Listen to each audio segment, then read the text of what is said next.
కాంగ్రెస్తోనే భద్రత కరువని మోదీతోనే దేశం సుభిక్షంగా ఉంటుందని ప్రజలు కారుకు పంక్చర్ చేయడంతో పాటు కాళేశ్వరంలో ముంచారని మెదక్ ఎంపీ బీజేపీ అభ్యర్థి రఘునందనరావు అన్నారు. వర్గల్ మండలం కేంద్రంలో రోడ్ షో నిర్వహించారు. ఇక కాంగ్రెస్ వస్తే భద్రత కరువని, దేశంలో బాంబులు పేలతాయని, మోదీ రాకతో అలాంటి పరిస్థితి రాలేదని, దేశం సుభిక్షంగా ఉందని అన్నారు. ఇక బీఆర్ఎస్ ప్రజలను వంచి కోట్లు కొల్లగొట్టారనే బీఆర్ఎస్ అభ్యర్థి వెంకటరామరెడ్డి కోకపేటలో 100 కోట్లకు పైగా ఖర్చు పెట్టి భూములు కొనడానికి డబ్బు ఎక్కడిదని ప్రశ్నించారు. కేసీఆర్, హరీష్ రావులు దొంగ మాటల్లో నమ్మే పరిస్థితిలో ప్రజలు లేరని అన్నారు.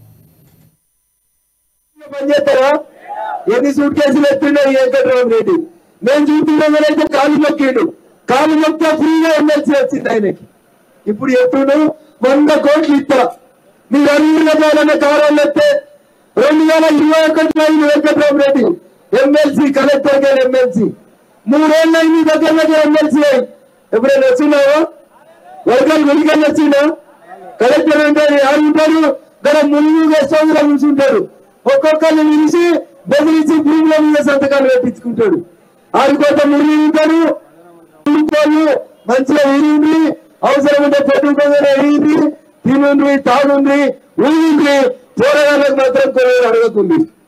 భూములు గుంజుకుంటాం, 10 లక్షలు